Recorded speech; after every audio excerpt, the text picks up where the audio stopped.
अरशद भाई को मेरी तरफ से और जमीयत उलमा हिंद की तरफ से हम इंशाल्लाह बहुत बहुत मुबारकबादी पेश करते हैं। जो एक फरीज़ा था पूरे कौम के ज़िम्मे, वो इन्होंने अदा किया है। अल्लाह ताला इनकी उम्र बरकत नसीब फरमाए। और इनका कोई राजनीतिक मुद्दा भी नहीं है, एक समाजी काम है कौम के हित में, इसकी हम भरपूर तायद करते हैं। क्या आप दहेज लोगे? क्या आप दहेज लोगे? क्या आप नशा करोगे?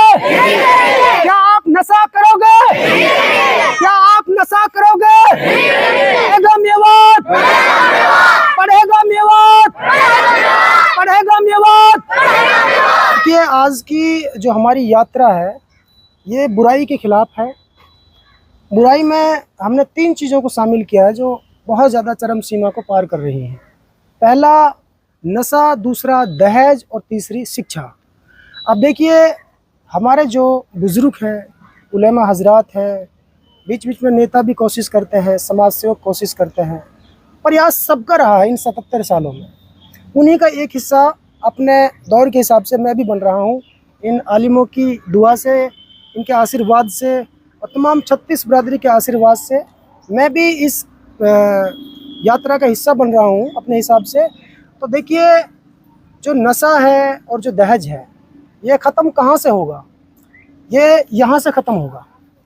क्योंकि अगर मैं खुद की बात करूँ या मैं इन तमाम बुज़ुर्गों की बात करूँ तो हम सब शादीशुदा हैं, हमें दहेज ना लेना है ना देना है। लेकिन ये जो भविष्य है देश के, जो बच्चे हैं जिनकी उम्र 10 साल, 15 साल, 20 साल की उम्र है, चाहे मैं गवर्नमेंट स्कूल की बात करूं, चाहे प्राइवेट स्कूल की बात करूं या फिर इस्लामिक मदरसे की बात करूं, ये बच्चे हैं जो आगे चल करके पढ़ लिख करके देश के भविष्य बनेंगे और जिनकी शादियां होंगी। दहेज तो ये लोग ख़त्म कर सकते हैं, हमारी कोई ताकत नहीं है। इसलिए हमारी हाथ जोड़ करके सबसे पहले इन बच्चों से मैं निवेदन करना चाहता हूँ कि आप लोग आज ही ये प्रण लें कि ये जो दहेज है इसे शरीयत और संविधान दोनों में ठीक नहीं समझा है। आप ये कसम खाएँ कि अपने माँ बाप को परेशान नहीं करना है। जिस तरह माँ बाप माता पिता जो शादी करेंगे वो कबूल होगी और दहेज नहीं लेंगे। मेवात के एक ऐसे बुजुर्ग मेरे साथ खड़े हैं जिनकी उम्र पूरी 100 साल होने जा रही है, जिन्होंने 1 सदी देखी है और ये बहुत मशहूर हैं। इनका आशीर्वाद आज मुझे इस मदरसे में मिला। मैं बहुत ही खुद किस्मत हूँ, मुझे लगा कि आज मैं कामयाबी की तरफ बढ़ रहा हूँ इस बुराई को ख़त्म करने के लिए। एक मौलाना हकमुद्दीन साहब जो 4 स्टेटों के सदर हैं जमीयत के, मौलाना हनीम साहब जो वक़फ़ बोर्ड के अध्यक्ष भी हैं और जो कि नारनौल से चल करके यहाँ हमारी तशरीफ़ लाए हमारे कहने से, और बहुत सारे जो साथी हैं जिनका मैं सबके नाम ले जाएंगे भी बाइट में, तो मैं सबका बहुत बहुत शुक्रगुजार हूँ। जब इस तरह के लोग किसी यात्रा के लिए या किसी नौजवान के लिए अपनी दुआएं देते हैं तो दुनिया की कोई ताकत नहीं जो उस यात्रा को रोक जाए और फैल कर जाए। मैं मानता हूँ कि दहेज आप लोग ख़त्म करेंगे। इस पैदल यात्रा को जो गर्मी में निकाल रहे हैं तो क्या कहोगे अरशद जी?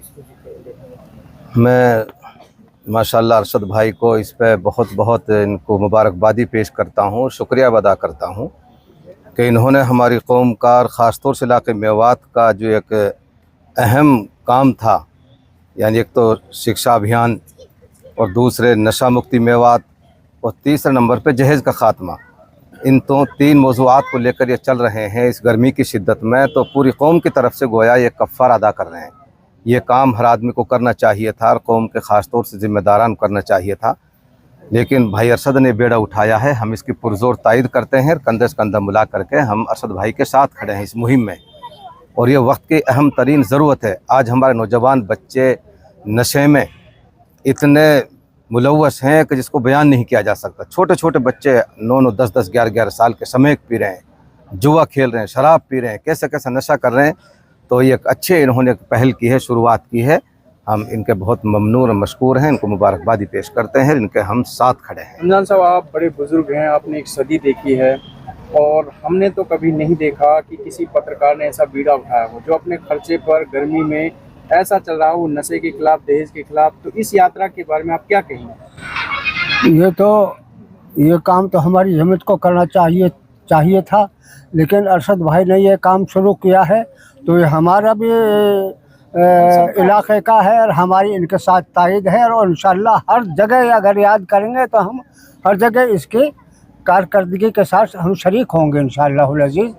और हम ये काम शुरू करेंगे तो अरशद को मिलाकर, अभी हमारी कल मीटिंग है 25 तारीख को पानीपत में, तो हम वो ये वहाँ इसके सिलसिले हमारे में भी- एजेंडे में ये बात शामिल है। तो हाँ है, और हम तजावीज़ पास करेंगे और इंशाल्लाह हम साथ देंगे पूरी तरह से। ये अहम काम है जो इन्होंने उठाया है, कौम के लिए ज़रूरी है, हम इसकी पूरी तरह से तायद करते हैं। हाजी जी, आज आप कोई खास पैगाम हमारी कौम के लिए और 36 बिरादरी के खासकर नौजवानों के लिए एक ऐसा मैसेज, आपने 100 साल देखी है, ऐसे बुजुर्ग ढूंढने से भी हमें नहीं मिलते। मुझे सबसे बड़ी खुशी हो रही है कि आपसे कुछ सीखने को मिलेगा। आप एक संदेश इस कौम को लेकर, इस देश को लेकर तमाम दुनिया भर के लिए एक संदेश दो मीडिया के माध्यम से, ये बुराइयों के खिलाफ। सन 47 से पहले का दौर, जंग आज़ादी का दौर भी देखा है। सन 47 में लेके रहेंगे, पाकिस्तान बट के रहेगा हिंदुस्तान, जमीयत उलमा की कारकर्दगी, और नौजवानों को पता कुछ नहीं है जी।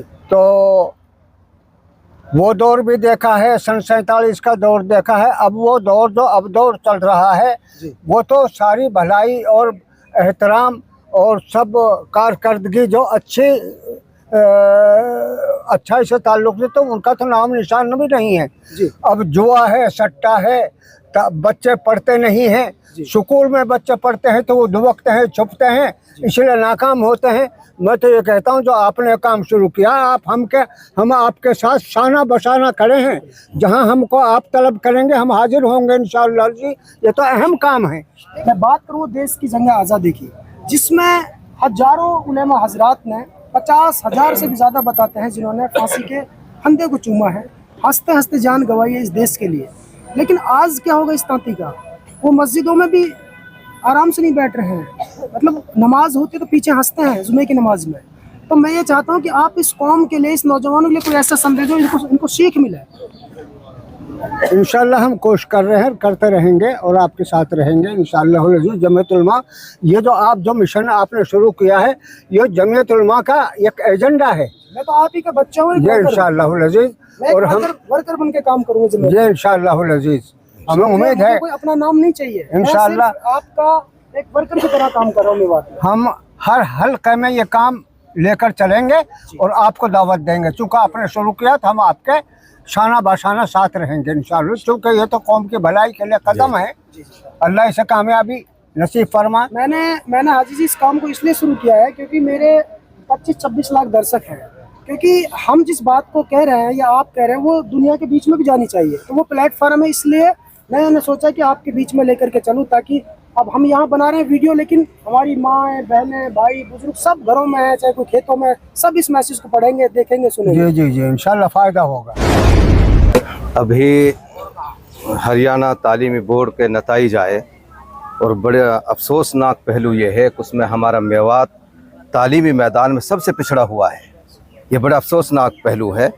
इससे पता चलता है कि हमारे चाहे सरकारी स्कूल हों चाहे प्राइवेट हों, उनका तालीम निज़ाम अच्छा नहीं है। मैं दरख्वास्त करूंगा अपने कौम के ज़िम्मेदारों से, पंच सरपंचों से, लीडरान से कि स्कूलों का निज़ाम सही करें ताकि हमारे बच्चे पछड़े नहीं। बड़े अफसोसनाक पहलू है कि हमने वो लिस्ट देखी, नताज देखे, मेवात सबसे पिछड़ा हुआ तालीम मैदान में। अब इसके रीज़न क्या हो सकते हैं वो आप सब समझते हैं।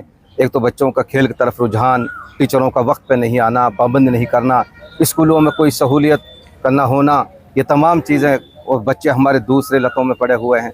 तो मैं यही पैगाम देता हूँ कौम के ख़ास तौर से नौजवानों को कि आप तालीम की तरफ तवज्जो दें, शिक्षा की तरफ तवज्जो दें, और जिन बुरे कामों में आप मुब्तला हैं उनसे आप तौबा करें, परहेज़ करें। क्या कहना चाहेंगे अरशद भाई के लिए? एक इदारा इन्होंने कायम किया है जिसमें दीनी व दुनियावी तालीम बीसरू गाँव में, जिसमें आप मुखिया चीफ गेस्ट बुलाए थे, तो वहाँ से शुरुआत की गई है कि भाई एजुकेशन को बढ़ावा मेवात में दिया जाए। तो इन्होंने एक पैदल यात्रा, जो यात्रा की शुरुआत की है, यानी गांव-गांव में जा रहे हैं, इस्लामिक मदरसों में जा रहे हैं। इस पहल को आप कैसी मानते हैं? इस पहल को हम बहुत अच्छी मानते हैं, खुशाइंद मानते हैं, कौम के लिए एक संग मील मानते हैं, और इंशाअल्लाह ये मुहिम आगे बढ़ेगी, इससे बड़ा फ़ायदा होगा।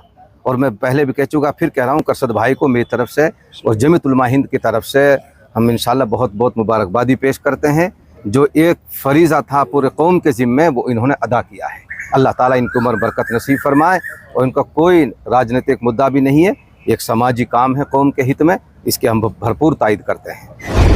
अरशद भाई, अगर बात करें, आपने एक इदारा जो बीसरू में कायम किया, जिसमें दीनी व दुनियावी बेटियों की शिक्षा दी जाती है और जो रेगुलर चल भी रही है, उसके बाद में अचानक एजुकेशन मामले में अगर आपकी रुचि बढ़ी कि क्यों ना मेवात में जो है कि यात्रा निकाली जाए और इस्लामिक मदरसे चाहे रास्ते में पढ़ते हों, सरकारी स्कूल हों, वहाँ पे बच्चों से बात की जाए, वहाँ टीचरों से बात की जाए, गांव के जिम्मेदारों से बात की जाए, उलेमाओं से बात की जाए, तो ये यानी कि इसका मेन मकसद आपका निकालने का क्या है? देखिए, ये अचानक नहीं है।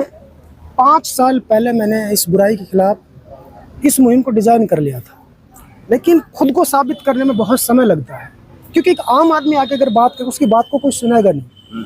जब इंसान एक मोस्ट पॉपुलर होता है, चाहे किसी एंगल से, उसकी बात चाहे अच्छा हो चाहे बुरा हो, उसकी बात को लोग सुनते हैं। इसलिए मैंने खुद को पहले ये साबित किया है कि हर बच्चा मेरे नाम से वाकिफ़ है, जहाँ तक मेवात बसी है। उसके बाद एक मेवात में कहावत है, घर खीर तो बाहर भी खीर। इसलिए मैंने गांव में मकतब इदारा कायम किया है, ताकि कोई मुझसे ये सवाल ना करे तूने एजुकेशन के लिए क्या किया है। उनके अंदर एक जज्बात होना चाहिए कुछ करने के लिए। तो मैंने इदारा इसलिए कायम किया ताकि कोई उंगली ना उठाए, कोई सवाल ना पूछे कि आपने एजुकेशन के लिए खुद ने क्या किया, अपने गाँव में क्या किया। इसलिए अपने गाँव से इस एजुकेशन को शुरू किया मैंने, अपनी मेहनत की निजी कमाई से। और अब मैं पूरे मेवात में यात्रा पर हूँ। पहले सुनाड़ा बॉर्डर से शुरू किया, वो इसलिए किया था कि राजस्थान की अगर बात करें तो हरियाणा के प्रति जो राजस्थान की मेवात है, थोड़ा शिक्षा में और पीछे है। और न केवल पीछे है, बल्कि जिस तरीके से आप देख रहे हैं कि जो मेवात को बदनाम करने वाली चीज़ें हैं, वो भी थोड़ी सी वहाँ ज़्यादा है। फिर वहीं से शुरुआत इधर हो जाती है। इसलिए मैंने सोचा कि पहले राजस्थान को कवर करूँ, लेकिन वहाँ सरकारी छुट्टी पड़ गई। फिर हमने तत्काल इसको रोज का मेव से शुरू किया, हरियाणा से। अब ये यात्रा सीधी हमारी पहुँचेगी बड़ौदा मेव, वहाँ से फिर ये किशनगढ़ के लिए रवाना होगी, कोट कासिम पहुँचेगी, तिजारा, टपुकड़ा, भिवाड़ी, फिर तावड़ू, फिर सोना के बाद ये 84 गांव कवर करेंगे। मतलब जहाँ जहाँ हमारा पिछड़ा हुआ मेवात है, वहाँ तक हम इसको कवर कर रहे हैं। अभी तक आपने कितने गांव कवर किए हैं, कितने स्कूल कवर किए? अभी रोज का मेव से लेके यहाँ तक माला तक आज आखिरी प्रोग्राम है, शुरू का वहाँ से शुरू किया, यहाँ तक कवर कर लिया है। अभी सारे गाँव में अच्छी पढ़ाई मिली है, अच्छा रिस्पांस मिला है। पढ़ाई की अगर बात करें, घासेड़ा में सबसे बेकार पढ़ाई थी, जिसको गांधी ग्राम घासेड़ा कहा जाता है। वो मुझे गांधी ग्राम घासेड़ा नाम से तो मिला, लेकिन उसका स्कूल बद से बदतर था, स्टाफ जो था बद से बदतर था, और कोई डिसिप्लिन नहीं थी बच्चों में। ये मैंने गांधी ग्राम घासेड़ा के सरकारी स्कूल में जाके देखा। फिर मैंने वहाँ की जब डिसिप्लिन बिल्कुल नहीं मिली, तो मैंने मौलाना शेर मोहम्मद साहब जो थे अमीनी, उनसे मैंने संपर्क किया। उन्होंने फिर मुझे प्रोग्राम दिया अपने मदरसे में, वहाँ बहुत अच्छी डिसिप्लिन मिली, वहाँ भी गांव के लोग आ गए थे, वहाँ अच्छा प्रोग्राम हुआ। क्या मानते हो, जो रिजल्ट बिल्कुल डाउन रहा है 10वीं 12वीं की बात करें एजुकेशन के मामले में, 10वीं 12वीं में बिल्कुल 0 रिजल्ट रहा है, अंतिम पायदान पे मेवात। ये शिक्षा का स्तर कहाँ जा रहा है? सबसे बड़े जिम्मेदार तो माता पिता है, वो अब बच्चों पर ध्यान नहीं देते हैं। और किसी टीचर ने या किसी मुफ्ती मौलाना ने अगर एक चांटा हल्के से मार दिया डांटने के पढ़ाई के तौर पर, तो कहेंगे तूने मेरे बेटे को क्यों मारा था, तेरी हिम्मत कैसे हो गई। तो ये क्या है कि फिर वो बच्चों को बढ़ावा दे रहे हैं। दोस्तों, यदि आप हमारी इस वीडियो को फेसबुक पेज पर देख रहे हैं तो हमारे पेज को लाइक कीजिए, शेयर कीजिए। यदि इस वीडियो को यूट्यूब पर देख रहे हैं तो हमारे चैनल को सब्सक्राइब कीजिए और बेल आइकन घंटी को दबा दीजिए।